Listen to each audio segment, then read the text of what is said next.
약혼 여인 서연과 그녀의 절친들은 저녁 식사를 함께하며 남자친구에게 전화해 데리러 오라는 내기를 했다. 꼴찌가 계산하는 룰이었고 결국 꼴찌는 나, 박준이었다. 밤 12시가 넘도록 새벽 2시가 되도록 서연은 날 기다렸지만 난 가지 않았다. 보다 못한 지원이 안쓰러운 듯 서연의 어깨를 토닥이며 말했다. 서연아, 내 남자친구 드디어 일 끝났대. 먼저 가볼게. 지원의 남자친구는 아무 말 없이 의미심장한 눈빛으로 서연을 바라보더니 지원의 손을 잡고 떠났다. 택시가 급하게 도착하는 소리가 들리자 서연의 표정은 차갑게 굳어졌다. 서연에게는 숨겨진 다른 남자가 있다는 건 공공연한 비밀이었다. 수년 동안 약혼자인 나와 약혼은 한 채, 그녀의 첫사랑인 민준과 몰래 만남을 이어왔다. 그녀는 그 모든 것을 숨겼고 그녀의 친구들은 물론 부모님까지 모두 그녀를 도왔다. 그들은 모두 내가 서연에게 얼마나 소중한 존재인지 알기 때문이었다. 내가 이 사실을 알게 되면 분명히 그녀를 떠날 것이고 그녀는 미쳐버릴지도 모른다고 생각했다. 하지만 이번에는 선을 넘었다. 그날 밤 서연이 건네준 우유를 마신 후 점점 눈꺼풀이 무거워지고 의식이 흐릿해지는 것을 느꼈다. 얼마나 시간이 흘렀을까 낯선 곳에 와 있다는 느낌이 들었고 귓가에는 익숙한 목소리가 들려왔다. 서연아, 너 정말 미친 거 아니야? 어떻게든 준이 오빠 신장을 빼둬서 민준에게 주려고 소름 끼치는 목소리의 주인공은 서연의 오랜 친구, 수진이었다.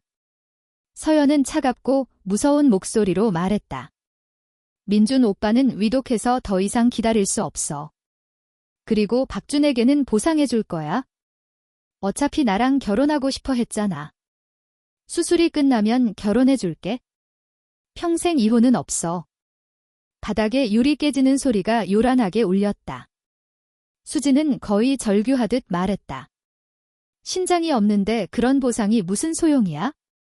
난 정말 이해가 안 돼. 민준 오빠가 도대체 널 어떻게 꼬드긴 거야? 옛날 지진 때 오빠를 구하려다 다리를 다쳐서 후계자 자리까지 잃었는데 결국 다른 여자에게 가버렸잖아. 그때 준이 오빠가 옆에서 얼마나 널 챙겼는데. 자기 몸에 약물 실험까지 하면서 다리에 멍이 들도록 좋은 의사를 찾아다녔어. 의사 문 앞에서 한 달이나 무릎 꿇고 빌었잖아. 그런데 이제 와서 민준 오빠가 다시 나타나니까 내가 다시 일어선 걸 보고 다시 들러붙어서 내 뱃속에 있는 준이 오빠 아이를 지우라고 속삭이더니 결국 낙태까지 하게 만들었잖아. 준이 오빠는 아직도 자기가 아이를 제대로 지키지 못해서 우울증에 빠져 있는데. 그런데 이제 와서 민준 오빠에게 신장을 주겠다고? 됐어. 서연은 갑자기 목소리를 높였다. 나는 알아. 준이 오빠는 날 사랑해. 모든 걸 희생할 수 있을 정도로 사랑해. 그리고 민준 오빠는 이기적이고 탐욕스럽고 속물적이지. 그래도 난 민준 오빠를 사랑해. 미치도록 사랑해. 그럼 준이 오빠는 뭔데? 대체 뭔데? 아무것도 아니야. 이미 결정했어. 오늘 누가 말려도 소용없어. 신장은 반드시 가져올 거야. 그 말이 끝나자마자 칼이 살을 찢는 느낌이 들었다. 마취 의사는 내 약물 내성을 과소평가한 게 분명했다. 모든 고통이 생생하게 느껴졌다. 하지만 육체적인 고통보다 더 괴로운 것은 가슴을 찢는 듯한 아픔이었다. 나는 서연을 10년 동안 사랑했다. 16살부터 26살까지 내 청춘과 사랑, 모든 것을 그녀에게 바쳤다. 나는 그녀가 민준을 사랑하는 것을 지켜봤고, 민준 때문에 미쳐가는 것을 지켜봤고, 민준에게 버려진 후 무너지는 것을 지켜봤다. 나는 그녀의 곁에서 가장 어두운 날들을 함께했고, 다리를 다친 후 그녀의 변덕스럽고 우울한 성격을 견뎌냈다. 심지어 그녀가 제정신이 아닐 때 나를 밀쳐 넘어뜨려도 단 한 번도 불평하지 않았고, 묵묵히 일어나 그녀를 계속 돌봤다. 언젠가는 그녀가 나를 봐줄 거라고 생각했지만 그녀의 눈에는 나는 아무것도 아니었다. 10년이라는 시간 동안 그 많은 일을 겪었으면서도 그녀는 여전히 민준만을 사랑했다. 민준의 말 한마디에 우리의 아이를 잔인하게 버렸고 민준을 위해 몰래 내 신장을 떼어주려 했다. 얼마나 시간이 흘렀을까? 몸에서 무언가가 떨어져 나가는 느낌이 들었다. 내 심장이었고 10년 동안의 내 모든 사랑이었다. 눈을 떴을 때는 소독약 냄새가 코를 찔렀다. 일어났어요. 차가운 목소리가 문가에서 들려왔다. 몸이 굳은 채 천천히 고개를 들자 역광 속에 서연이 서 있었다. 가냘픈 몸매는 차가운 그림자를 들이우고 있었다. 하얀 원피스를 입은 그녀는 긴 다리로 걸어올 때마다 내 심장을 짓밟은 듯 했다. 그녀는 침대 옆에 앉아 손으로 내 얼굴을 쓸어 올리며 미간을 찌푸린 채 물었다. 많이 아파요. 나는 그녀를 바라봤다. 보이지 않는 손이 심장을 쥐어짜는 듯 고통스러워 거의 숨을 쉴 수조차 없었다. 어떻게 그녀는 그렇게 다정하게 내게 아프냐고 물을 수 있을까? 어떻게 그녀는 내 심장을 직접 떼어내고 아이를 지우고도 태연하게 내 앞에 앉아 걱정스러운 눈빛으로 나를 바라볼 수 있을까? 나는 입을 열었지만 목소리가 너무나 갈라져서 내 목소리인지조차 알아들을 수 없었다. 서연은 아무렇지도 않은 표정으로 다정한 목소리로 말했다. 맹장염이 갑자기 심해져서 수술했어요. 맹장염이라니. 나는 비웃었다. 그녀는 제대로 된 거짓말조차 하기 귀찮은 모양이었다. 그녀는 아무것도 눈치채지 못하고 내가 아파하는 줄 알고 서둘러 의사를 불러오겠다며 자리를 떴다. 하지만 이번에는 영영 돌아오지 않았다. 3시간 후 간호사가 들어와 내게 약을 갈아주며 수근거렸다. 임 이사님은 송 씨에게 정말 헌신적이셔. 어젯밤에도 밤새 옆을 지키셨는데 송 씨가 깨어나서 시내 서쪽에서 제일 오래된 죽집에 죽이 먹고 싶다고 하니까 빗속을 뚫고 직접 차를 몰고 가셨대. 그 말을 듣고 눈물이 왈칵 쏟아졌다. 이것이 그녀가 돌아오지 않은 이유였다. 그녀는 내가 자신을 사랑하고 자신에게 화내지 않을 것이라고 확신했다. 그래서 변명 한마디조차 하려 하지 않았던 것이다. 임서연, 당신은 대체 뭘 믿고 내가 당신을 무한정으로 사랑할 거라고 생각하는 걸까? 나는 창밖을 바라봤다. 얼마나 시간이 흘렀을까? 간호사가 나가고 나서야 나는 휴대폰을 꺼내 화면 위에서 잠시 머뭇거리다가 번호를 눌렀다. 전화가 연결되고 수화기 너머에서 나른하고 부드러운 여자의 목소리가 들려왔다. 박준 씨, 나는 숨을 깊이 들이쉬었다. 목소리는 아주 작았지만 분명하게 말했다. 강설아 씨, 나와 결혼할 생각 없소. 수화기 너머는 잠시 침묵했다. 전화 잘못 거셨어요. 나는 임서연이 아니에요. 나는 알고 있다. 나는 휴대폰을 꽉 쥐었다. 손가락이 하얗게 질렸다. 나는 강설아 씨에게 묻고 있는 거요? 더 이상 임서연과 결혼하고 싶지 않소. 강설아는 흥미가 생긴 듯 천천히 말했다. 그럼 내가 왜 당신과 결혼해야 하는 거죠? 나는 눈을 감았다. 침착한 목소리로 말했다.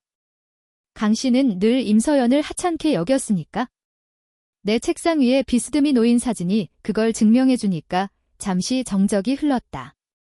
수화기 너머에서 평정을 가장한 목소리가 들려왔다. 그걸 어떻게 알았죠? 나는 핏기 없는 병실 천장을 바라봤다. 링거에서 떨어지는 약물방울이 내 마지막 남은 어리석은 사랑의 카운트다운을 하는 것 같았다. 동의하는지 아닌지만 대답해 주시오. 수화기 너머는 2초 동안 침묵했고 여자는 마침내 입을 열었다. 그녀의 목소리는 감정을 알 수 없었고 숨소리가 약간 거칠었다. 7일 후에 내게 오세요. 혼인신고를 해요. 그리고 그녀는 잠시 멈췄다. 나와 결혼한 후에는 영원히 임서연과 연락하지 마세요. 나는 눈을 감았다. 맑고 단호한 목소리로 말했다. 그러겠소? 7일 후에는 그녀를 다시는 보지 않을 거요. 전화를 끊자마자 7일 후 SC로 가는 비행기 표를 예약했다. 그곳은 강설아의 영역이었다. 다음 날 임서연은 나타나지 않았다. 간병인만이 문을 열고 들어왔다. 공손한 목소리로 말했다. 박준 씨, 임 이사님께서 요즘 회사 일이 너무 바빠서 저희에게 대신 간호하라고 하셨습니다. 나는 나직이 대답했다. 내가 아는 걸 들키지 마시오. 임서연은 바쁜 것이 아니라 송민준의 병상 옆에서 떠나지 못하고 있는 것이었다. 퇴원하는 날이 되어서야 임서연은 마침내 나타났다. 몸에 딱 붙는 긴 원피스를 입은 그녀는 약간 피곤해 보였지만 여전히 아름다워서 사람을 설레게 했다. 내가 짐을 챙겨 병실 문 앞에 서 있는 것을 보자 서둘러 다가와 내 옷을 잡으려 하며 미안한 듯 말했다. 준 씨, 요즘 회사에 일이 너무 많아서 게다가 깜짝 이벤트를 준비하느라 정신이 없어서 곁에 있어주지 못했어. 나는 그녀의 손을 피하고 가방을 들고 앞으로 걸어갔다. 깜짝 이벤트라니. 임서연은 입꼬리를 살짝 올리고 드물게 부드러운 눈빛으로 말했다. 데려다 줄 곳이 있어? 30분 후, 차는 고급 호텔 문 앞에 멈췄다. 나는 임서연을 따라 안으로 들어갔다. 문을 여는 순간 장미와 촛불이 가득한 연회장이 눈에 들어왔다. 약혼식이었다. 하객들은 차례로 고개를 돌려 내게 시선을 집중했다. 임서연은 내 손을 잡고 중앙으로 걸어갔다. 그리고 가방에서 반지 케이스를 꺼냈다. 준 씨, 그녀는 나를 올려다보며 부드럽고 진지한 목소리로 말했다. 우리 약혼해요. 나는 멍하니 그녀를 바라봤다. 가슴이 보이지 않는 손에 쥐어짜이는 듯 했다. 나는 이 순간을 얼마나 갈망했던가. 하지만 지금 화려하고 정교한 반지를 바라보며 씁쓸함을 느꼈다. 그토록 오랫동안 기다려왔던 약혼식이 내 심장을 주고 얻은 것이라니. 입을 열어 거절하려는 순간 연회장 문이 갑자기 열렸다. 죄송합니다. 늦었습니다. 나지막한 목소리가 울려 퍼졌다.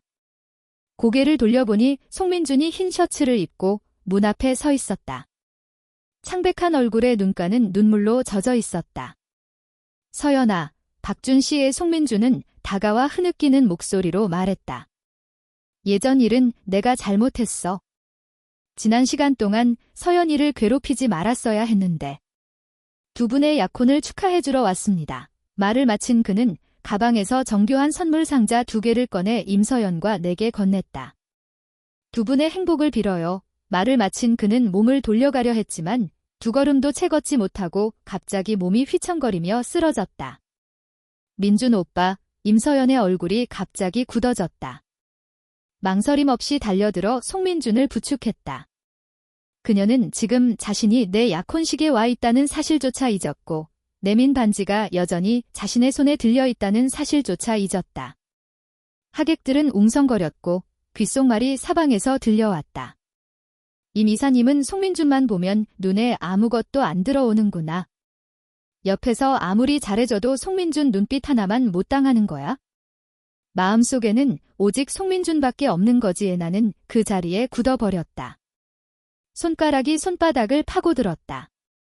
나는 임서연이 송민준을 부축하고 급하게 나가는 것을 지켜봤다. 송민준이 임서연의 품에 안겨 내게 영원히 널 이길 수 없어라고 몰래 웅얼거리는 것을 지켜봤다. 하지만 임서연은 의심조차 하지 않고 바로 믿었다. 그날 밤 임서연은 돌아오지 않았다. 나는 침실에 앉아 임서연과 관련된 모든 사진과 선물을 꺼냈다. 나는 이 모든 물건들을 상자에 던져 넣었다. 분홍색 아기 옷을 발견하고 부드러운 천을 움켜쥔 채 눈시울이 붉어졌다.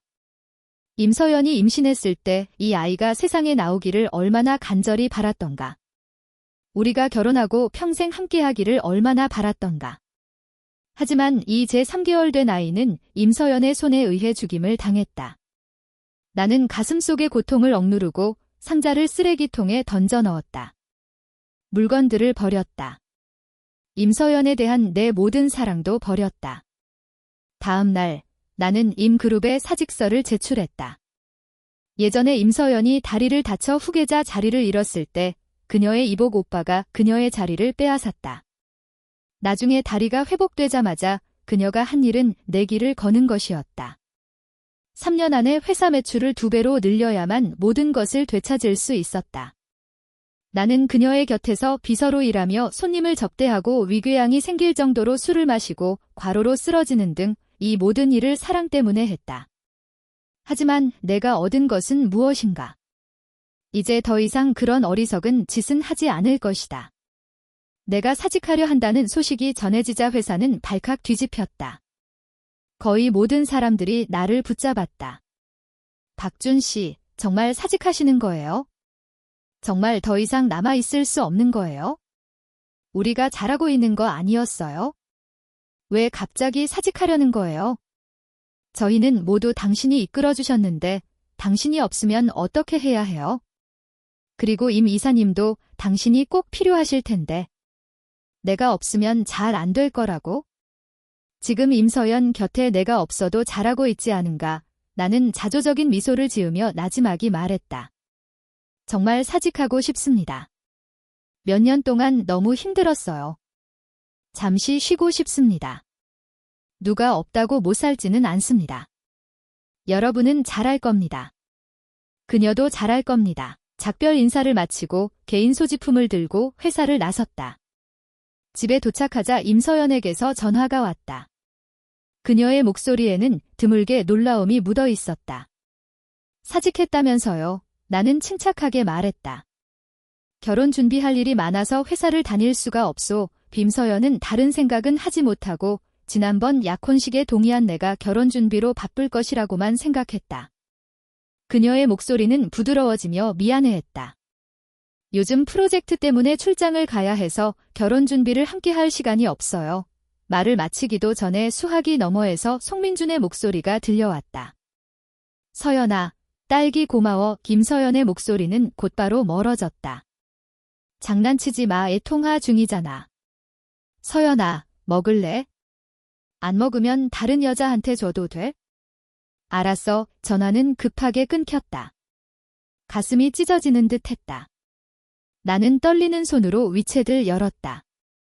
과연 송민주는 과일 깎는 임서연의 영상을 올리고 사랑받는 느낌은 정말 좋네요라는 도발적인 글을 남겼다. 나는 눈을 감고 휴대폰을 껐다. 자정이 넘어 갑자기 전화벨이 울려 잠에서 깼다. 수화기 너머에서 다급하고 당황한 수진의 목소리가 들려왔다. 박준 씨, 서연이가 송민준을 구하려다 칼에 10군데 넘게 찔렸대요. 지금 피를 너무 많이 흘려서 혈액이 부족한데 서연이와 송민준의 혈액형이 B형으로 같대요. 송민준은 얼마 전에 신장 이식을 받아서 헌혈할 수 없다고 도망갔대요. 제발 서연이를 구해주세요. 이 말을 듣자 귀가 멍해지고 가슴속에서 고통이 밀려왔다. 나도 신장을 잃었는데 헌혈할 수 있을 리가 없잖아. 수화기 너머에 있던 수지는 내가 아무 말도 하지 않자 초조하고 다급한 목소리로 애원했다. 박준 씨, 제발 부탁이에요. 헌혈하지 않으면 서연이는 정말 죽을지도 몰라요. 송민주는 믿을 수 없어요. 당신만이 서연이를 구할 수 있어요. 그녀는 계속해서 설득했다. 나는 침묵했다. 머릿속은 혼란스러웠지만 한참 동안 고민한 끝에 결국 죽어가는 사람을 모른 척할 수 없었다. 나는 코트를 걸치고 서둘러 병원으로 향했다. 병원 침대에 누워 헌혈하는 동안 붉은 피가 내 몸에서 빠져나가는 것을 지켜봤다. 이미 허약해진 몸에서 피를 너무 많이 뽑아내자 눈앞이 흐려지고 결국 정신을 잃었다. 눈을 떴을 때는 다음 날 정오였다. 나는 몸을 일으켜 앉아 퇴원 수속을 밟으면서 임서연의 상태를 확인하고 싶었다. 하지만 임서연의 병실 밖에 도착하자 그녀와 수진의 대화가 들려왔다. 서연아, 송민준 때문에 그렇게 심하게 다쳤는데 또다시 널 버리고 도망갔잖아. 이번에 박준 씨가 헌혈해서 널 살리지 않았으면 넌 정말 죽었을지도 몰라. 제발 정신 차리고 송민준의 본 모습을 똑바로 보고 박준 씨에게 잘해줘. 김서연은 잠시 침묵하더니 차가운 목소리로 말했다. 민준 오빠는 신장 이식을 받은 지 얼마 안 돼서 건강이 좋지 않으니까 겁먹는 건 당연해. 이 말을 들은 수지는 거의 비명을 질렀다. 숨막혀. 송민주는 건강이 좋지 않다고 쳐도 그럼 박주는 건강이 좋은 줄 아나? 지난 몇 년 동안 널 위해 얼마나 몸을 망쳤는데. 그렇게 그를 배신하고도 그가 알아채고 영원히 떠날까 봐 두렵지 않아? 임서연은 단호하게 말했다. 아니. 그는 나를 너무나 깊이 사랑해. 내가 송민준을 깊이 사랑하는 것처럼. 그는 절대로 나를 떠나지 않아. 나는 병실 밖에서 임서연의 단호한 말을 들었다. 그는 절대로 나를 떠나지 않아. 심장이 무딘 칼로 난도질 당하는 듯 고통스러워 거의 숨을 쉴 수조차 없었다. 이것이 바로 영원히 사랑받는 사람이 누릴 수 있는 특권인가? 하지만 임서연은 틀렸다. 나는 더 이상 너를 사랑하지 않아? 그러니 이번에는 영원히 너를 떠날 거야. 더 이상 여기 머무를 수 없어. 나는 몸을 돌려가려 했지만 병실 안에서 임서연의 전화벨이 갑자기 울렸다. 민준 씨, 그녀의 목소리는 금세 부드러워졌다. 왜 그래? 수화기 너머에서 송민준의 불분명한 목소리가 들려왔다. 무슨 내용인지는 잘 들리지 않았지만 임서연의 얼굴빛이 갑자기 변했다. 그녀는 이불을 걷어차고 손등에 꽂힌 링거 바늘을 거칠게 뽑았다. 선열이 솟구쳤지만 그녀는 아랑곳하지 않고 코트를 챙겨들고 밖으로 나가려 했다. 조심해, 정수진이 그녀를 붙잡으며 격앙된 목소리로 말했다. 또 어디 가려고? 상처가 아직 다 낫지 않았어. 의사가 퇴원하면 안 된다고 했잖아. 임서연은 팔을 뿌리치며 차가운 목소리로 말했다. 민준 씨가 잠을 못 잔대. 내가 가봐야 해. 정수진은 어이가 없다는 듯 얼굴이 하얗게 질렸다. 송민준 때문에 목숨까지 내놓더니. 그럼 박준 오빠가 너한테 헌혈해준 건 생각도 안 해봤어. 임서연은 발걸음을 멈췄지만 결국 뒤돌아보지 않았다. 심지어 코트조차 걸치지 않은 채 문을 박차고 나갔다. 내가 문 밖에 서 있는 것조차 눈치채지 못하고. 나는 그녀의 다급한 뒷모습을 오랫동안 바라보다가 결국 희미하게 미소 지었다. 나는 익숙해져야 했어. 송민준이 찡그리기만 해도 임서연의 세상은 무너질 텐데 나는 피를 쏟아도 그녀는 눈길조차 주지 않을 것이다. 이틀 후 임서연이 돌아왔다. 문을 열고 들어왔을 때 나는 소파에 앉아 비행기 티켓과 서류를 정리하고 있었다. 준 씨, 그녀는 내 앞에 다가와 드물게 부드러운 목소리로 말했다. 내게 헌혈했다면서. 왜 그렇게 바보같이 굴었어? 나는 침착하게 서류를 정리하며 고개조차 들지 않았다. 당신이 괜찮으면 됐어. 임서연은 내 냉담함을 눈치채지 못한 듯 제멋대로 내 옆에 앉아 내 손을 잡았다. 지난번 약혼식은 송민준 때문에 엉망이 됐으니 이번에는 새로운 파티를 준비해서 보상해줄게. 나는 마침내 그녀를 올려다봤다. 그제야 그녀가 헌혈로 인해 창백해진 얼굴로 병원 침대에 누워있지 못하고 서둘러 돌아왔다는 것을 알 수 있었다. 됐어. 나는 나지막이 말했다. 만약 송민준이 또 쓰러지기라도 하면 어쩌려고? 임서연은 미간을 찌푸리며 단호한 목소리로 말했다. 이번에는 절대 없을 거야. 그 사람 초대 안 할 거거든. 나는 웃었다. 그녀가 내 빈정거림을 이해하지 못했지만 더 이상 아무 말도 하지 않고 고개를 끄덕였다. 파티장으로 가는 길에 임서연이 차를 몰았다. 나는 조수석에 앉아 창밖을 바라봤다. 풍경이 빠르게 스쳐 지나갔다. 갑자기 임서연의 전화벨이 울렸다. 그녀가 전화를 받자마자 송민준의 울먹이는 목소리가 수화기 너머로 들려왔다. 서연아, 납치당했어. 그들이 날 죽이겠대. 임서연의 얼굴빛은 순식간에 창백해졌다. 그녀는 급히 브레이크를 밟았다. 곧바로 추적 앱을 켰다. 화면에는 빨간 점이 깜박이고 있었다. 그녀는 거칠게 으르렁거리며 핸들을 꺾었다. 차는 급회전하는 관성으로 인해 문에 부딪혔고 이마가 유리에 강하게 부딪히며 선열이 솟구쳤다. 하지만 임서연은 전혀 신경 쓰지 않았다. 그녀의 머릿속에는 오직 송민준의 안전만이 가득했다. 차는 고속도로 위를 미친 듯이 질주했고 결국 버려진 다리 앞에서 멈춰섰다. 비가 억수같이 쏟아졌다. 나는 앞을 제대로 볼 수조차 없었다. 다만 송민준이 칼을 든 남자에게 목이 잡힌 채 다리 난간에 서 있는 모습만이 희미하게 보였다. 임서연, 드디어 왔군. 남자는 미친 듯이 소리쳤다. 내가 내 회사를 망하게 하고 내 아내를 투신하게 만들었으니 이제 내가 가장 사랑하는 사람을 잃게 해주마. 임서연은 차에서 내렸다. 비에 옷이 흠뻑 젖었지만 추위조차 느끼지 못하는 듯 한 걸음 한 걸음 다가갔다. 착각하고 있어. 그녀의 목소리는 차가웠다. 내가 가장 사랑하는 사람은 그 사람이 아니야. 이 남자는 당황했다. 칼날이 송민준의 목에서 살짝 벗어났다. 뭐라고? 임서연은 차가운 목소리로 말했다. 조사도 안 해봤어? 내가 잡은 사람은 내 옛날 남자친구야. 옛날에 내가 다쳤을 때 나를 버리고 떠났지. 나는 그를 뼛속 깊이 증오해. 임서연은 냉소를 지었다. 내가 지금 사랑하는 사람은 지난 몇 년 동안 항상 내 곁에 있어준 사람이야. 말을 마친 그녀는 차 안에 있는 나를 바라봤다. 그 눈빛은 너무나 깊어서 사람을 익사시킬 정도였다. 나는 멍하니 서 있었다. 임서연이 그런 눈빛으로 나를 바라본 것은 처음이었다.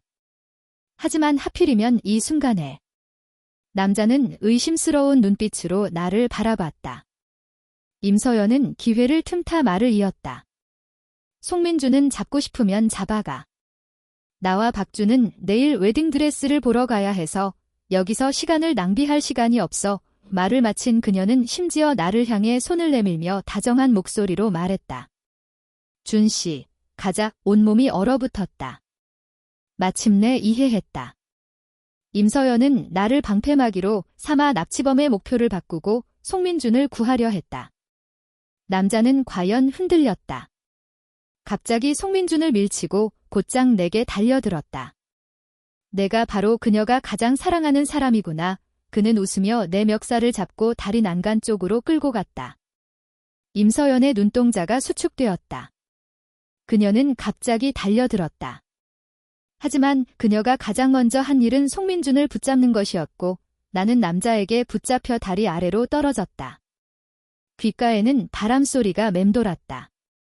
차가운 강물이 머리 위로 쏟아지자 다리 위에서 들려오는 임서연의 차가운 목소리가 희미하게 들려왔다. 납치범부터 구해. 도망치지 못하게 해야 해. 송민준에게 해를 끼치지 못하도록 완전히 없애버려. 웃고 싶었지만 강물이 폐속으로 쏟아져 들어와 고통스러워 눈앞이 흐려졌다. 의식을 완전히 잃기 직전 나는 마침내 깨달았다. 임서연의 마음속에서 내 목숨은 납치범만도 못하다는 것을. 병원에서 눈을 떴을 때 귓가에는 의사의 진지한 목소리가 들려왔다. 박준 씨, 지난 몇 년 동안 몸이 너무 쇠약해졌습니다. 잦은 음주와 과로로 인해 육체적, 정신적으로 지쳐 있습니다. 게다가 예전에 약물로 인한 후유증도 남아 있습니다. 이번에 다리에서 떨어지면서 몸에 심각한 손상이 갔으니 당분간 안정을 취해야 합니다. 그렇지 않으면 의사의 말이 끝나기도 전에 임서연은 내가 깨어났다는 것을 알아채고 급히 침대 곁으로 다가와 드물게 걱정스러운 목소리로 말했다. 준 씨, 일어났어요? 어디 불편한 곳은 없어요. 나는 그녀를 바라봤다. 눈빛은 완전히 차분했다.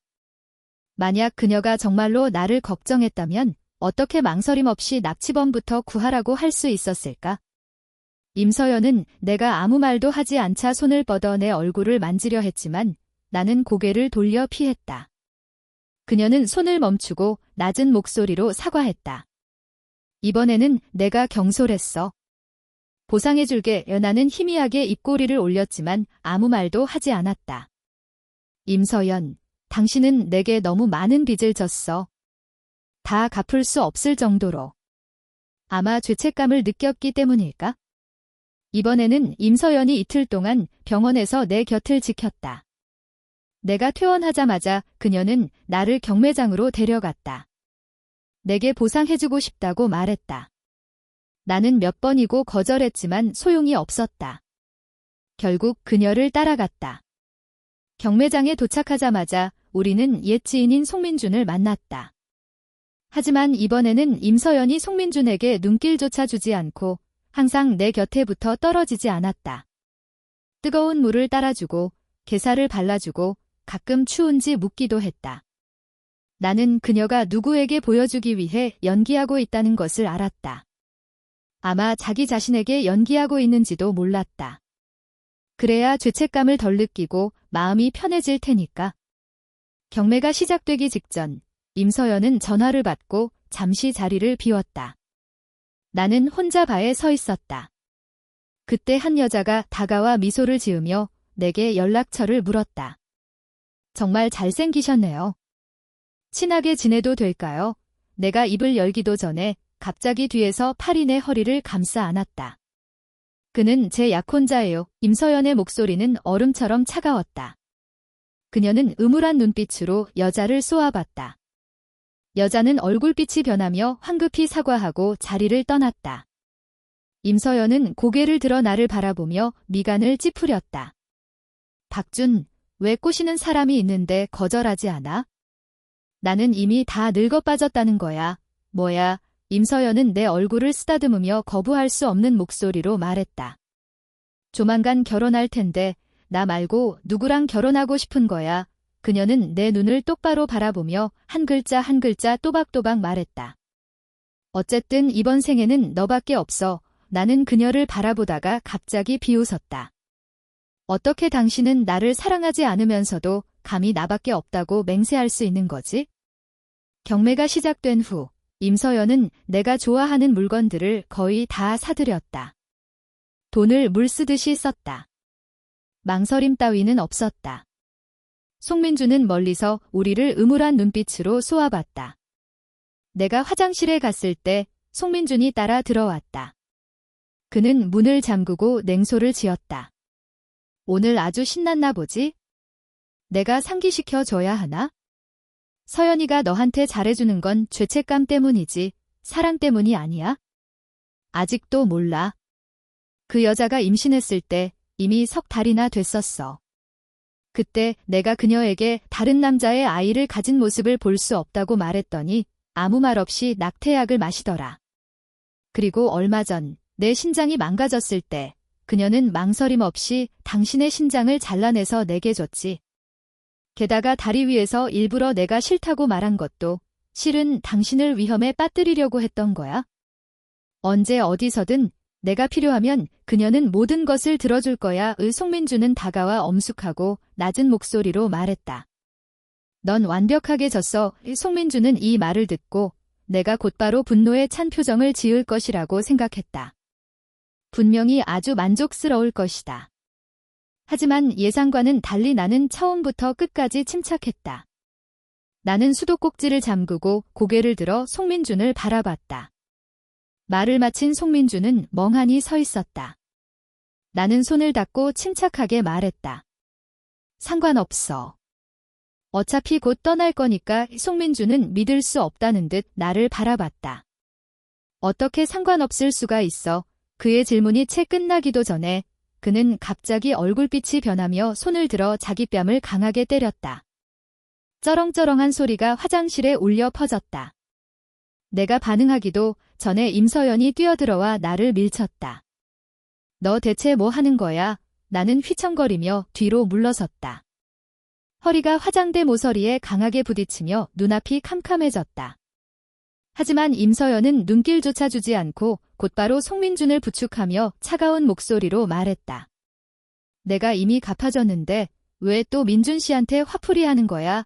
송민준은 얼굴을 감싸준 채 가련한 표정으로 말했다.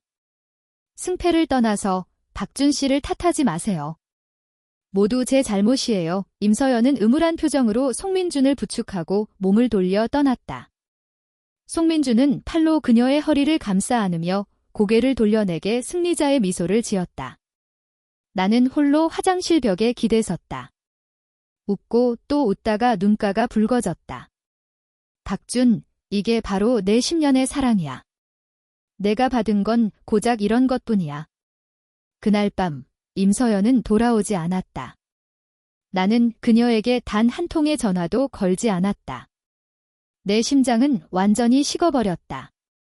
더 이상 그녀가 어디에 있는지, 무엇을 하고 있는지 궁금해하지도 걱정하지도 않았다.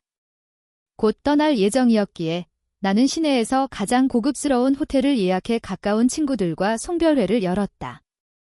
술에 취한 친구들은 차례로 임서연을 욕했다. 내가 그렇게나 헌신했는데 어떻게 그럴 수 있느냐고. 학창시절에는 강설아가 널 좋아했는데 너는 임서연 곁에 있는 시간이 강설아 곁에 있는 시간보다 훨씬 많았다고. 나는 그저 웃으며 술잔을 비웠다. 파티가 끝나고 계산을 마친 나는 홀로 복도에 서서 술을 깨며 잠시 기다리다가 떠나려던 참이었다. 그때 복도 끝에서 임서연과 정수진의 말다툼 소리가 들려왔다. 송민준 때문에 점점 더 심해지는구나. 그의 말 한마디에 내 아이를 낙태시키고 그를 구하기 위해 박준의 신장을 잘라내더니 이제 송민준이 아이를 갖고 싶다는 말 한마디에 그와 아이를 가지겠다고. 임서연의 목소리는 차갑고 섬뜩했다. 그와 아이를 낳지 않으면 그가 다른 여자를 찾을 거야? 나는 그걸 견딜 수 없어. 그럼 박준 오빠는? 정수진은 거의 울부짖었다. 그에게 떳떳할 수 있어. 임서연은 잠시 침묵하더니 무미건조하게 말했다. 그와 결혼할 준비를 하고 있잖아. 그걸로는 부족해. 나는 그 자리에 멈춰섰다. 꽉 움켜쥔 주먹이 떨려왔다. 이 말다툼은 끝을 향해 달려가고 있었다. 정수진은 더 이상 설득할 수 없다는 듯 분노하며 자리를 떠났고 임서연도 몸을 돌려 떠났다. 나는 홀린 듯 임서연을 따라갔다. 그녀가 들어간 방은 문이 닫히지 않은 채 살짝 열려 있었다. 나는 틈새로 송민준이 임서연을 침대에 눕히고 옷을 벗기며 입을 맞추는 모습을 봤다. 그의 목소리는 쉰 듯했다. 서연아, 우리 아이를 갖자. 임서연은 매혹적인 미소를 지으며 그의 목을 끌어안았다. 그럼 나 말고 다른 여자와는 아이를 갖지 않겠다고 약속해줘. 나는 문 밖에서 모든 과정을 지켜봤다. 그리고 휴대폰을 들어 모든 것을 녹화했다. 이번에는 완전히 포기했다. 왜냐하면 심장이 멎어버리면 더 이상 아프지 않기 때문이다. 떠나기 전날 밤, 하늘은 칠흑같이 어두웠다. 나는 짐을 정리하느라 분주했다. 마지막 셔츠를 가방에 넣으려는 순간 문이 열리는 소리가 들렸다. 임서연이 문을 열고 들어왔다. 그녀의 몸에서는 희미하게 술 냄새가 풍겼다. 그녀는 문가에 서서 내 열린 가방을 바라보며 무심하게 물었다. 짐을 싸서 뭐 하려고?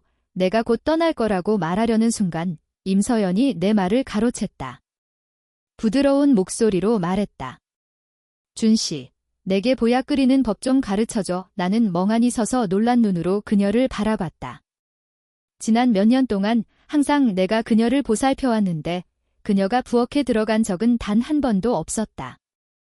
나는 잠시 침묵하다가 결국 그녀를 따라갔다. 부엌에서 임서연은 식탁 앞에 섰다. 그녀는 서툴게 생강을 썰었다. 솜씨가 서툰 것을 보니 이런 일을 해본 적이 없는 게 분명했다. 나는 옆에 서서 조용히 그녀를 가르쳤다. 불은 너무 세게 하지 말고 양념은 마지막에 넣고 물은 충분히 넣어야 해. 끓으면 약불로 줄여야 해. 임서연은 드물게 인내심을 가지고 내가 하는 대로 묵묵히 따라했다. 보약이 완성되자 그녀는 한 모금 마시더니 미간을 찌푸렸다. 나쁘지 않네요. 하지만 내게 줄 생각은 없는 듯했다. 임서연은 내가 시계를 흘끗 쳐다보는 것을 눈치채지 못하고 갑자기 말했다.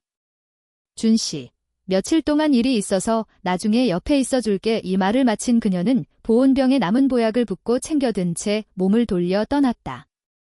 나는 그 자리에 서서 문이 닫히는 소리를 들었다. 그리고 조용히 휴대폰을 꺼내 송민준의 위챗을 열었다. 과연 그의 상태 메시지에 갑자기 보약이 너무 먹고 싶네.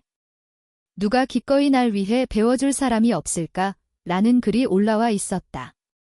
나는 휴대폰을 끄며 희미하게 미소 지었다. 이 보약은 내가 그녀를 위해 특별히 배운 건데 그녀의 위장이 좋지 않아서 위장에 좋은 보약이라고 해서 여러 노포 식당을 찾아다니며 요리사들에게 수없이 부탁해서 겨우 배운 건데 한 번도 부엌에 들어간 적 없던 사람이 송민준을 위해 요리를 시작했네. 사랑과 미움은 정말 돌고 도는 건가 보네. 떠나는 날 아침, 나는 홀로 모든 짐과 비행기 표를 챙겼다. 떠나기 몇 시간 전, 나는 모자를 쓰고 홀로 몇 군데를 돌아다녔다. 떠나기 6시간 전, 나는 내가 임서연과 함께 다녔던 진화 고등학교에 도착했다. 텅 빈 교실에서 나는 내가 앉았던 책상을 찾아 손가락으로 책상 표면을 쓰다듬었다. 엉망진창으로 적힌 글자가 눈에 들어왔다. 나는 임서연을 좋아한다. 나는 열쇠를 꺼내 글자를 지워나갔다. 더 이상 알아볼 수 없을 때까지 나무 부스러기가 떨어지는 모습은 마치 산산이 부서지는 내 청춘과도 같았다. 떠나기 5시간 전 나는 유명한 연인의 다리에 도착했다. 녹슨 사랑의 자물쇠가 여전히 난간에 매달려 있었다. 자물쇠 표면에는 우리 이름이 새겨져 있었다. 예전에 나는 임서연을 이곳에 데려와 얼굴을 붉히며 말했다. 이걸 걸어놓으면 영원히 함께할 수 있을 거야. 그때 임서연은 가볍게 긍정했을 뿐이었는데 지금 생각해보니 그녀는 나를 진지하게 생각한 적이 없었을지도 모른다. 나는 있는 힘껏 줄을 잡아당겼다. 줄은 끊어져 강물 속으로 떨어졌고 작은 파문조차 일지 않았다. 떠나기 4시간 전 나는 포중사에 도착했다. 원래는 내가 걸어놓았던 붉은 소원 리본을 되찾아오려고 했지만 멀리서 임서연과 송민준이 소원나무 아래에 서 있는 모습을 발견했다. 주진은 송민준에게 물었다. 시주께서는 무엇을 기원하시겠습니까? 송민준은 말했다. 저희 아이가 빨리 생기기를 기원합니다. 김서연은 얼굴을 붉히며 부드러운 목소리로 말했다. 제 곁에 있는 사람의 소원이 이루어지기를 기원합니다. 주진은 붉은 소원 리본을 건네며 두 분의 소원이 모두 이루어지기를 기원한다고 말했다. 두 사람은 리본을 받아 들고 나무에 걸려고 했지만 이미 다른 사람들이 걸어놓은 리본으로 빽빽하게 채워져 있어 더 이상 걸 곳이 없었다. 임서연은 미간을 찌푸리며 옆에 있던 어린 승려에게 말했다. 시주금 500만 원을 낼 테니 여기 있는 모든 리본을 다 떼어내시오. 어린 승려는 황급히 다가와 리본을 하나하나 떼어냈다. 그리고 이 리본들을 어떻게 처리할지 묻자 임서연은 쳐다보지도 않은 채 그냥 버리라고 말했다. 나는 구석에 서서 조용히 지나가며 버려진 리본들을 주워 담았다. 모두 내가 수년간 썼던 소원들이었다. 임서연, 다리 완치되게 해주세요. 임서연, 평안하고 행복하게 해주세요. 임서연과 백년해로하게 해주세요. 나는 미소를 지었다. 눈가가 찡해졌지만 차라리 잘된 일이었다. 굳이 내 손으로 버리지 않아도 되니까? 이제 마지막으로 짐을 챙겨 공항으로 향했다. 공항 방송에서 탑승 안내가 흘러나왔다. 비행기에 탑승한 후 승무원이 조용히 휴대폰 전원을 끄라고 안내했다. 나는 사진첩을 열어 그날 찍었던 동영상을 찾았다. 임서연과 송민준이 뒤엉켜 있던 영상이었다. 나는 영상을 선택하고 전송 버튼을 눌렀다. 그리고 한 글자 한 글자 정성껏 써 내려갔다. 임서연, 송민준에게 내 신장을 준 거 이미 다 알고 있어. 송민준이 화가 나서 우리 아이를 몰래 낙태시킨 것도 알고 있어. 너와 송민준의 아이를 낳고 싶어 했던 것도 알고 있어. 이제 임서연, 내 소원은 이루어졌네. 더 이상 내가 필요 없어. 송민준에게 널 완전히 돌려줄게. 전송 버튼을 누르고 차단한 다음 휴대폰 전원을 껐다. 비행기가 구름 위로 솟아오르자 나는 창밖에 넘실거리는 구름 바다를 바라보며 조용히 눈을 감았다. 이번에는 절대로 뒤돌아보지 않을 것이다. 비행기가 이륙하고 착륙하는 동안 짐을 찾아 공항 밖으로 나왔을 때 온몸이 흐릿해지는 느낌이 들었다. 그때 하얗고 가녀린 손이 내 손을 잡고 짐을 들어주었다. 넋이 나간 것처럼 굴다니 아직도 임서연을 생각하고 있는 거 아니야. 강설아의 아름다운 얼굴에는 약간의 불안감이 감돌았다. 마치 내가 그렇다라고 대답하는 순간 나를 끌고 가서 다시는 임서연을 찾을 수 없도록 옆에 가두어 버릴 것만 같았다. 그런 그녀의 모습에 약간 당황했지만 고개를 저었다. 이미 완전히 포기했어. 다시는 임서연을 좋아하지 않겠다고 약속했으니까. 앞으로는 그 어떤 연락도 하지 않을 거야. 내 말을 듣자 강설아의 얼굴에는 재빨리 미소가 떠올랐다. 부디 말한 대로 행동하길 바라. 그녀는 가식적인 말투로 거만하게 말했지만 손은 솔직하게 내 손을 잡고 미리 준비된 차량으로 이끌었다. 검은색 차량 행렬이 일사불란하게 늘어서 있었다. 트렁크에는 수많은 장미와 풍선이 가득했다. 수많은 사람들의 시선 속에서 강설아는 어디선가 반짝이는 반지를 꺼내 내 앞에 내밀었다. 갑작스럽게 느껴질 수도 있겠지만 더 이상 기다리고 싶지 않아.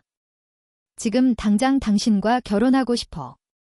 더 이상 당신을 놓치고 싶지 않아. 사랑해요. 우리 결혼해요. 강설아와 결혼하는 것은 이미 마음속으로 결정한 일이었다. 예상치 못한 그녀의 행동에 감동하지 않을 수 없었다.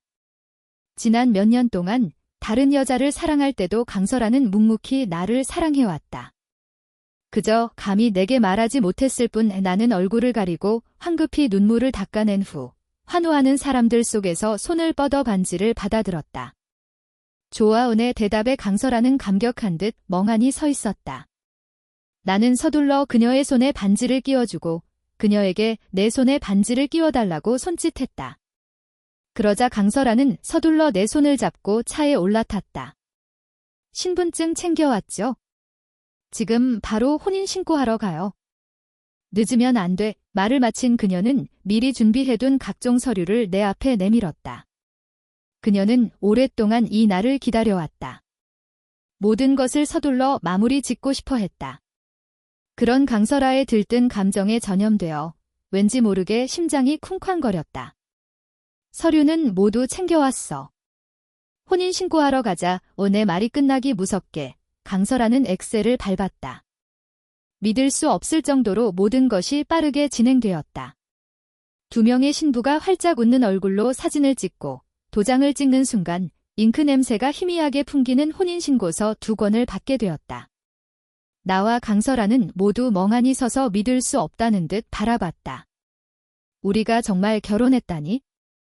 이전에는 상상조차 할 수 없었던 일이 지금 현실이 되었다.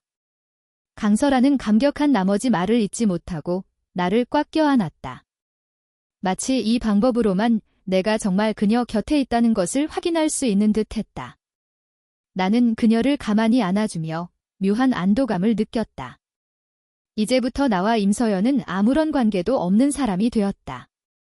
그러나 내가 몰랐던 것은 강설아가 공항에서 돈을 아끼지 않고 벌인 깜짝 이벤트 영상이 인터넷에서 급속도로 퍼져나가 심지어 송민준의 눈에까지 들어갔다는 것이었다.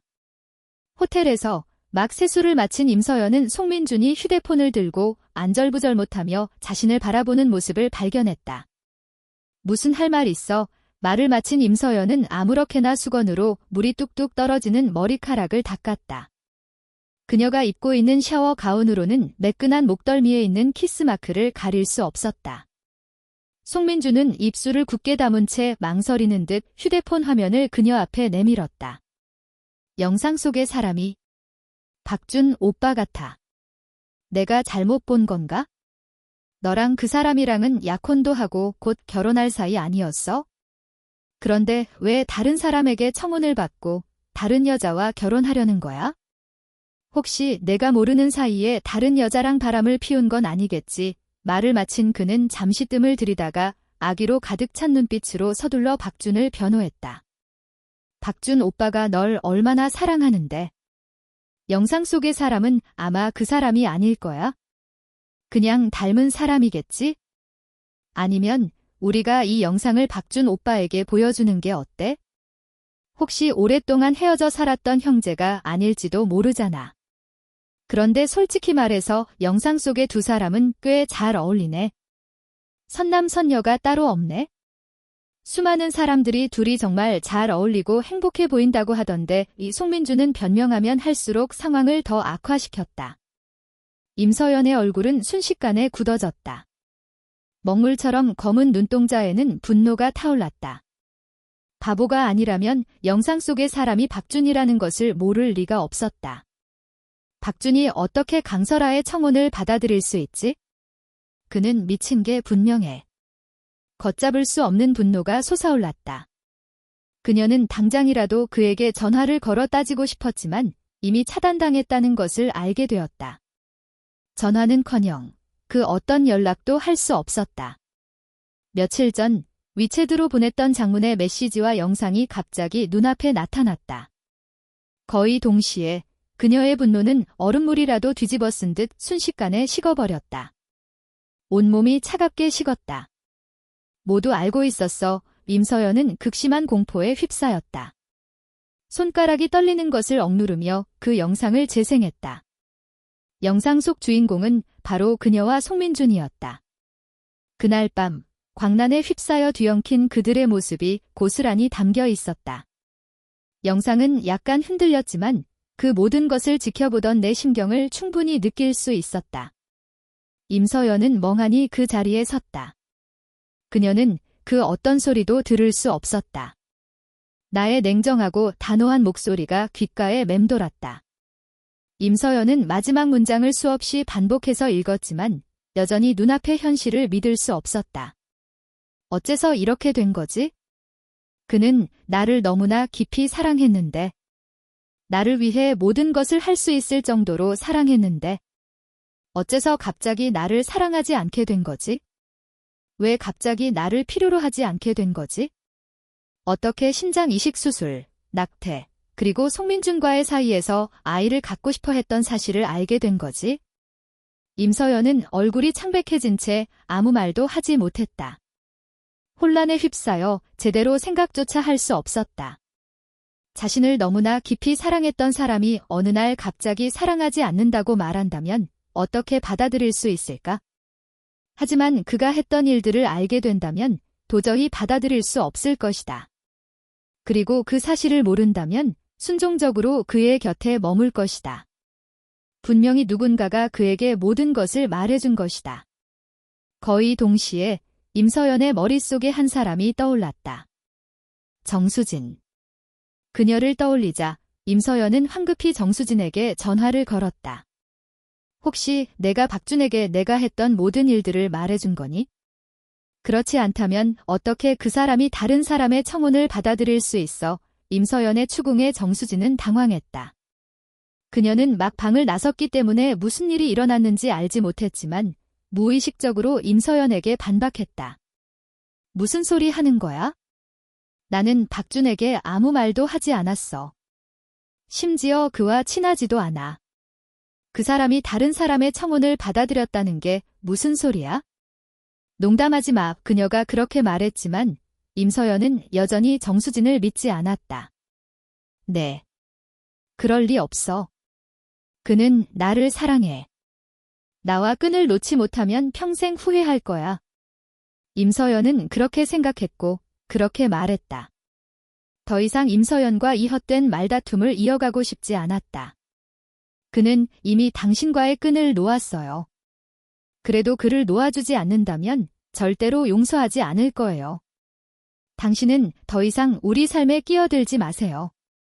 우리는 지금 너무나 행복하니까. 말을 마친 강설아는 전화를 끊으려 했다.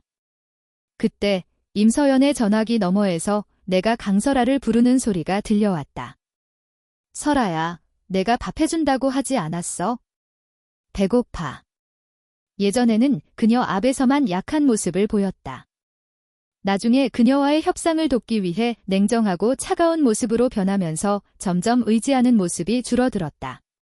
임서연은 순간 멍해졌다. 마지막으로 내가 그녀에게 의지했던 때가 언제였는지 기억나지 않았다. 그때 나의 진심을 들을 수 있다면 그녀에게 의지하지 않는 것은 그녀에게 너무나 실망했기 때문이다. 언제든지 송민준이 나타나면 나를 버릴 수 있기 때문에 의지하고 싶지도 않고 의지할 수도 없다라고 말했을 것이다. 임서연은 가슴속에 수많은 바늘이 꽂히는 듯 찌릿찌릿한 고통을 느꼈다.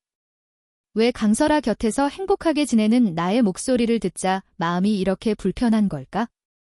나는 더 이상 그녀에게 책임을 물을 필요가 없는데 그녀는 기뻐해야 하는 게 아닐까? 나중에 그녀가 송민준의 아이를 낳으면 세 사람은 서로에게 끈끈한 존재가 될 텐데 어쩌면 송민준이 그녀와 결혼하는 것을 허락할 수도 있고 그들은 정말 행복할 것이다. 그 행복 속에는 내가 없을 것이다. 이것이 임서연이 그토록 바라던 것이었다. 하지만 지금 그녀의 마음속에는 형언할 수 없는 불편함이 가득했다. 임서연은 억지로 박준에 대한 생각을 떨쳐내고 침대에 누워 휴식을 취하려 했지만 밤새도록 잠을 이룰 수 없었다. 온통 고요한 집안. 요즘 송민준과 함께 지내면서 식습관이 엉망이 되었다. 늦은 밤, 위장이 계속해서 뒤틀리는 듯 했다. 위경련이 너무 심해 온몸을 웅크린 채 창백한 얼굴로 식은땀을 뻘뻘 흘렸다. 준 씨, 약이 필요해. 임서연은 이를 악물고 힘없이 내 이름을 불렀지만 그녀에게 돌아오는 것은 고요한 침묵뿐이었다. 나는 이미 떠났고 강설아와 결혼했다는 사실을 잊고 있었다. 계속되는 고통에 거의 미칠 지경이었다. 얼마나 시간이 흘렀을까? 임서연은 간신히 몸을 일으켜 비틀거리며 침대에서 내려와 서랍을 열어 위장약을 찾았다. 왜 없어? 분명히 예전에는 준 씨가 위장약을 항상 여기에 넣어두었는데. 그녀는 그제야 깨달았다. 나는 떠났다는 것을. 임서연은 비틀거리며 밖으로 나갔다. 그녀의 모습을 본 집사는 서둘러 그녀를 부축하고 위장약을 먹였다. 그리고 걱정스러운 표정으로 아무리 바빠도 제때 식사하는 것을 잊지 말라고, 위장이 좋지 않으니 항상 조심해야 한다고 말했다. 아씨, 몸은 좀 괜찮으세요? 뭐 드시고 싶은 거라도 있으세요? 지금 바로 왕 아주머니에게 부탁할게요. 위장약을 먹자 임서연의 낯빛은 서서히 돌아왔다. 인삼 닭죽이 먹고 싶어 그녀는 무심코 내뱉었다. 그녀의 마음속에 깊이 새겨진 향긋하고 깊은 맛이었다. 왕 아주머니는 별다른 생각 없이 인삼 닭죽을 끓여 임서연 앞에 가져다 주었다. 그녀는 겨우 한 입 먹었을 뿐인데 느끼함이 입안 가득 퍼지면서 식욕을 잃었고 심지어 약간 메스꺼운 느낌까지 들었다. 이 맛이 아니야. 임서연은 차가운 얼굴로 찻잔을 바닥에 내팽개쳤다. 집사와 왕 아주머니는 서로를 바라보며 난처한 표정을 지었다. 임 여사님, 제가 박준 씨가 알려준 레시피대로 만들었어요. 정말 최선을 다했어요. 왕 아주머니는 떨리는 목소리로 말했다. 해고될까 봐 두려워하는 표정이었다. 임서연은 미간을 찌푸리며 부엌으로 향했다. 기억 속에 내가 가르쳐준 레시피대로 차근차근 따라했다. 아니야, 아니야. 전부 틀렸어. 밥그릇을 하나하나 깨뜨릴수록 마음속의 짜증은 점점 더 심해졌다. 분명히 과정은 똑같은데 왜 닭죽 맛이 제대로 나지 않는 거지? 혹시 박준이 여기에 없기 때문일까? 임서연은 점점 더 화가 났다. 갑자기 부엌을 엉망진창으로 만들었다. 나는 민준 씨만 사랑해. 그녀는 붉어진 눈으로 되뇌며 억지로 자신을 설득했다. 한참 동안 넋을 잃은 채 운전해서 회사로 향했다. 지난 며칠 동안 쌓여있던 모든 업무를 처리했다. 연일 계속되는 업무에 임서연은 거의 회사에서 살다시피 했다. 하지만 내가 사직한 후 회사 분위기는 예전과 사뭇 달랐다. 프로젝트도 순조롭게 진행되지 않았고 직원 간의 협력도 예전처럼 원활하지 않았다. 갈등과 다툼이 잦아지면서 임서연의 심기는 점점 더 불편해졌다. 회의실에서 임서연은 차가운 얼굴로 기획안을 탁자 위에 내팽개쳤다. 이게 당신들의 태도인가? 국립공원 협력 프로젝트에 대한 기획안이 여전히 이 수준이라면 앞으로 더 이상 일할 필요 없어. 입찰 서류가 우리가 정했던 계획과 다르잖아. 도대체 어떻게 확인했길래 이런 기본적인 실수를 저지르는 거야? 당신들의 능력을 다시 한번 검토해봐야겠어. 협력협상 및 프로젝트 추적 담당자는 회의 내내 모든 부서장이 비판을 받았다. 모두 고개를 숙인 채 쥐 죽은 듯 조용히 있었다. 짧은 회의 시간이 마치 지옥처럼 느껴졌다. 얼마나 시간이 흘렀을까? 임서연은 마침내 회의 종료를 선언했다. 모두 해방이라도 된 듯 서둘러 회의실을 빠져나갔다. 임서연은 깊은 한숨을 내쉬며 의자에 몸을 기댔다. 나는 떠났고 그녀의 삶은 완전히 바뀌었다. 회사에서 함께 고생하며 속마음을 터놓던 사람들도 더 이상 없었다. 모든 사람들은 그녀를 두려워했고 업무 효율도 예전보다 훨씬 떨어졌다. 심지어 집으로 돌아와도 여전히 썰렁했다. 집에는 여전히 도우미가 있었지만 예전처럼 따뜻함은 느껴지지 않았다. 예전에 다리를 다쳤을 때 뛰어난 의사를 찾아 치료를 도왔지만 완전히 회복되지는 않았다. 날씨가 좋지 않으면 여전히 쑤시고 아팠다. 그리고 요즘 들어 다리 통증이 특히 심했다. 임서연은 너무 고통스러워 다리를 주먹으로 쳤지만 통증은 전혀 가라앉지 않았다. 평소에는 힘없이 내 이름을 중얼거렸지만 나에 대한 그리움은 점점 더 강렬해졌다. 심지어 나의 크고 따뜻한 손, 그리고 그녀의 다리를 주무르며 침을 놓던 감촉까지 생생하게 기억하고 있었다. 이제 나는 떠났고 더 이상 그녀를 원하지 않았다. 주위 모든 것이 엉망이 되어 있었고 모든 면에서 그녀를 괴롭혔다. 예전에 내가 억눌렀던 조울증이 재발했다. 이제서야 임서연은 처음부터 끝까지 내가 그녀를 떠날 수 없는 것이 아니라 그녀가 나를 떠날 수 없다는 사실을 분명히 깨달았다. 내가 없으면 그녀의 삶은 완전히 엉망이 되어 모든 것이 제대로 돌아가지 않았다. 임서연은 약간 후회했다. 그녀는 내가 없는 날들을 견딜 수 있을 줄 알았다. 하지만 현실은 정반대였다. 내가 떠났다는 것을 안 순간부터 매 순간 나를 그리워했다. 다음 순간 내 눈앞에 나타나 예전처럼 돌아가기를 바랐다. 하지만 나는 강설아와 결혼했다. 임서연은 이 사실만 생각하면 숨이 막히는 듯 했다. 그녀는 강설아에게 전화를 걸려다가 갑자기 송민준에게서 전화가 왔다. 여보, 저번에 당신을 데리고 병원에 갔던 거 기억해요? 검사 결과가 나왔는데 당신 임신했대요. 우리 아이가 생긴 거예요. 기쁘지 않아요. 임서연은 그 자리에 굳어버렸다. 한참 동안 아무 말도 하지 못했다. 민준 씨가 뭐라고 했지? 기쁘지 않느냐고? 기뻐해야 하는 상황인데 왜 가장 먼저 당황하는 마음이 드는 걸까? 아이가 있으면 더 이상 나를 찾지 않을 텐데. 더 이상 나와 다시 만날 수 없을 텐데. 그녀가 저지른 수많은 잘못을 용서해 줄 수 있을까? 이제 그녀가 정말 송민준의 아이를 갖게 되면 그는 나를 용서해 줄까? 그녀는 감히 생각할 수 없었고 깊이 생각할수록 불안해졌다. 임서연은 당황한 표정으로 대답했다. 민준 씨, 이 아이 꼭 낳아야 하는 거야. 예상치 못한 대답에 송민준의 얼굴이 굳어졌다. 그럼요. 당신과 제 아이를 갖고 싶어 한다는 것은 이미 전에 말했잖아요. 당신이 받아들일 수 없거나 박준이 아이 때문에 질투하고 화낼까 봐 걱정된다면 이 아이를 지워도 돼요. 어쨌든 저는 아이만 있으면 돼요. 꼭 당신의 아이일 필요는 없어요. 그는 드물게 감정을 조절하지 못하고 약간 짜증 섞인 말투로 말했다. 임서연은 당황하며 서둘러 변명했다. 그런 뜻이 아니에요. 아이를 받아들일 수 있어요. 단지 아이가 너무 갑자기 찾아온 것 같아서요. 괜찮아요. 당신이 어떤 결정을 내려도 이해할 수 있어요. 박준이 원하지 않으면 아이를 지우지 마세요. 당신과 박준의 감정에 영향을 주고 싶지 않아요. 비록 지금은 결혼했지만 여전히 기회가 있을 거예요. 송민준은 일부러 물러서며 상황을 유리하게 만들었다. 과연 임서연은 그의 말을 듣자마자 결심했다. 민준 씨, 아이를 낳을 거예요.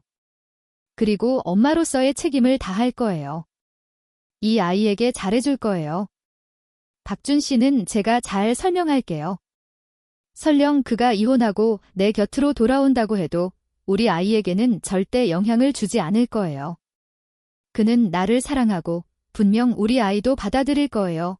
원하는 대답을 얻은 송민주는 희미하게 미소를 지으며 잘했다는 칭찬과 함께 다른 말은 덧붙이지 않았다. 그저 임서연이 이 아이를 기꺼이 키워주기만을 바랐다. 그것으로 충분했다. 임 가문의 보호를 받으며 송씨 가문의 재산을 얻을 수 있을 것이다. 나는 반드시 해내야 한다. 전화를 끄는 임서연은 후회. 구현할 수 있습니다. 약병을 챙긴 그는 안심한 표정으로 여름이 사라진 모습을 바라보았다. 안심해요. 난 너한테 그렇게 매정하게 굴지 않아. 내 계획이 성공하면 너에게도 좋을 거야. 임서연은 날 사랑하니까 문제 삼지 않을 거야. 안심해. 하은여는 씁쓸하게 웃으며 고개를 끄덕였다. 그러길 바랐다. 두 사람은 서로를 애틋하게 껴안았다. 임서연은 문가에 서서 그 모든 대화를 듣고 있었다. 마치 얼음 구덩이에 빠진 것처럼 온몸이 얼어붙는 듯 했다. 예전에 그녀는 나에게 똑같은 말을 했었다. 이제 얄궂게도 그녀에게 똑같은 일이 벌어졌다. 이 모든 상처가 되는 말들을 직접 경험하자 그제야 모든 것을 알게 된 내가 얼마나 고통스러웠을지 실감할 수 있었다. 가슴이 뻥 뚫린 것처럼 텅 비어 차가운 바람이 몰아치는 듯했다. 심장은 산산조각이 나버렸고 극심한 고통과 절망감에 휩싸였다. 임서연의 눈빛은 차갑게 식었고 작은 얼굴에는 서서히 잔인한 표정이 떠올랐다. 쾅! 그녀는 갑자기 문을 박차고 들어가 하은연의 뺨을 후려갈긴 후 그녀를 밀쳐냈다. 그런 다음 붉어진 눈으로 두 손으로 송민준의 목을 졸랐다. 송민준, 정말 대단하네. 내가 널 사랑하니까 나를 함부로 대해도 된다고 생각했지. 그렇지. 산소가 부족해 송민준의 얼굴이 새빨갛게 변했다. 그는 필사적으로 임서연의 손을 뿌리치며 고통스럽게 몸부림쳤다. 놔줘. 잘못했어. 그의 목소리는 낡은 풀무처럼 쉰 소리를 냈다. 임서연은 꿈쩍도 하지 않았다. 그녀의 눈에는 오직 격렬한 증오심만 가득했다. 송민준, 난 내가 정말 뼛속 깊이 싫어. 난 널 위해 너무나 많은 것을 희생했어. 이전에는 입만 열면 자랑거리로 삼았지. 내 두 다리가 멀쩡하지 않아 더 이상 이용 가치가 없다고 생각하자 냉정하게 버리더니 그것도 참았어. 내가 다시 재기해서 돌아오자 내 뱃속의 아이를 지우고 박준 오빠의 신장을 내게 주라고 강요했지. 이 모든 것을 다 참았어. 오직 널 사랑했기 때문에. 그런데 넌 어떻게 나에게 이럴 수 있어? 도대체 나를 뭘로 생각하는 거야? 내 가장 편리한 이용도구. 나도 살아있는 사람이야. 내 심장도 살로 만들어졌고 나도 고통을 알아. 송민준, 넌 꼭 이렇게까지 나에게 잔인하게 굴어야 하는 거야. 임서연은 목이 쉴 정도로 소리치며 가슴속에 담아두었던 모든 분노를 쏟아내려 했다. 그녀의 손을 뿌리치려는 송민준의 힘은 점점 약해졌고 몸부림치는 정도도 점점 작아졌다. 마침내 그는 아무 소리도 내지 못했다. 눈이 뒤집힌 채 산소 부족으로 정말 정신을 잃을 것 같았다. 그제야 임서연은 마침내 손을 놓았지만 그녀의 눈에서 타오르는 분노는 조금도 꺼지지 않았다. 캑캑, 송민준은 격렬하게 기침하며 폐에 있는 모든 것을 쏟아내려는 듯 고통스러워했다. 간신히 정신을 차린 그는 바닥에 엎드려 헐떡였다. 한참 후에야 간신히 정신을 차린 그는 곧바로 바닥에 무릎을 꿇었다. 서연아, 오해야. 널 괴롭힐 생각은 없었어. 정말로. 널 사랑해. 단지 방법이 없었을 뿐이야. 송씨 가문의 사업을 포기하면 난 모든 것을 잃게 돼. 그러면 길거리를 헤매는 신세가 될 거라고 생각하니까 차마 그 꼴을 볼 수 없었던 거야. 임서연. 그녀는 절망적인 미소를 지었다. 이 지경에 와서도 여전히 연기하고 그녀를 속이려 하다니. 그는 입으로는 자기를 사랑한다고 말하면서도 다른 여자와 잠자리를 하고 아이를 만들어달라고 부탁했다. 왜 그랬냐고, 그의 본성이 원래 문란한 것이냐고. 그는 어쩔 수 없이 송씨 가문의 재산을 원한다고, 돕겠다고 말할 수도 있었다. 하지만 왜 그렇게 탐욕스러워서 심지어 임씨 가문의 모든 것까지 탐내고 그녀에게 불임약을 먹이려고 했을까?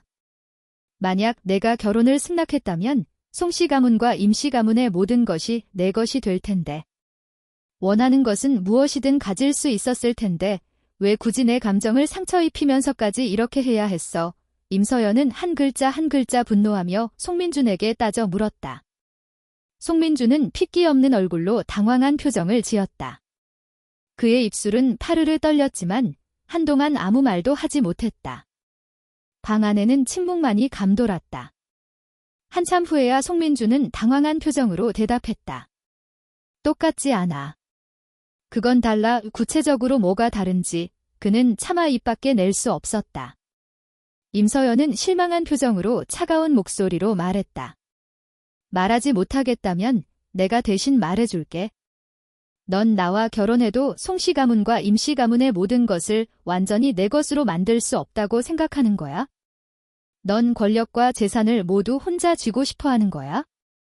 송민준, 넌 너무 탐욕스러워.